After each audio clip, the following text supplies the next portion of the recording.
व छायाताई यांचा मुलगा रोहन या दोघांचा विवाह 17 डिसेंबर 22 या दिवशी झाला. नंदुरबारची कन्या नाशिक जिल्ह्याची म्हणजे नाशिककरांची सुनबाई झाली. रोहन दादाच्या आयुष्यात सोन पावलांनी लक्ष्मी आली. नवलाईचे 9 दिवस संपले आणि तिला आता मातृत्वाची चव लागली. आणि बघा, गर्भतेजाची झळाळी तिच्या चेहऱ्यावर चमकू लागली. अगं आई आणि आहो आई म्हणजे तिची आई पण आणि सासूबाई पण अगं आई आणि आहो आई जाम खुश झाल्या. आणि दिव्याला मात्र रोजच सूचना देऊ लागल्या.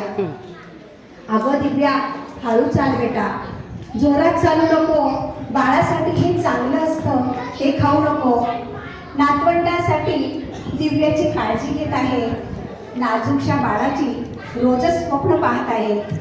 आणि दोघं आजोबांची आहे पण ती स्थिती आहे, बाळासाठी काय काय आणायचं हे ते ठरवत आहे.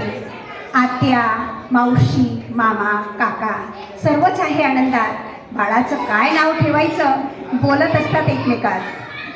मुलगी झाली तर काय आणि मुलगा झाला तर काय.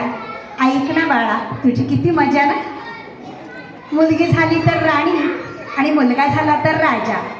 बघा, आपण सर्वजण या आनंदात सामील होण्यासाठी आलो आहोत आणि आम्ही ओम भजनी महिला मंडळ ग्रुपसुद्धा या आनंदात सहभागी होण्यासाठी इथं आलो आहोत. बाळाला आपल्या सर्वांकडून खूप खूप शुभेच्छा देण्यासाठी आलो आहोत. आल्यापासून वेगवेगळे भजन घेऊन आम्ही बाळावरती गर्भसंस्कार करण्यासाठी आलो आहोत. बघा, 16 संस्कारांपैकी गर्भसंस्कार हा एक महत्त्वाचा संस्कार आहे. असं म्हणतात की डोहाळे पुरवायचे म्हणजे बाळ आईला त्या डोहाळ्याला उपयुक्त करतं. जसं कौशल्याला रामाच्या वेळेला दिवस राहिले त्यावेळेला ती सारखं म्हणायची की तो धनुष्यबाण आणा, तो कोदंड आणा आणि मला दाखवा तो कुठे दशशिरा असणार आहे तो रावण, त्याला मला मारायचं आहे. बघा, तिच्या तोंडातून ते बाळ बोलत होतं. म्हणजे गर्भ हे आईकडून सर्व संस्कार म्हणजे करून घेत असतं. तिला काय खायचं असतं, तिला काय वागायचं असतं हे ते गर्भ ठरवत असतं. आणि आई ही कोण आहे तर जशी जमीन ही मातृ आहे, सर्वांची माती ही मातृदेवता म्हटलं जातं. सकाळी उठल्यानंतर जमिनीचा नमस्कार केल्यावर आपण तिला मातृत्वाची भावना देऊन म्हणतो की आई, तुझ्या अंगावर आम्ही खेळतो, बागडतो, पाय देतो, घाण करतो, तरी तू आम्हाला क्षमा कर.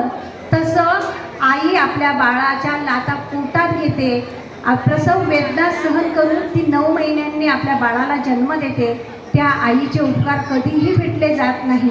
म्हणून या मातृदेवतेची आणि त्या मातृतेला लागलेले डोहाळे हे एक प्रकारे तिला काय खायचं असतं, काय प्यायचं असतं, कसं वागायचं असतं यानुसार त्या बाळाचं भवितव्य ठरवलं जातं.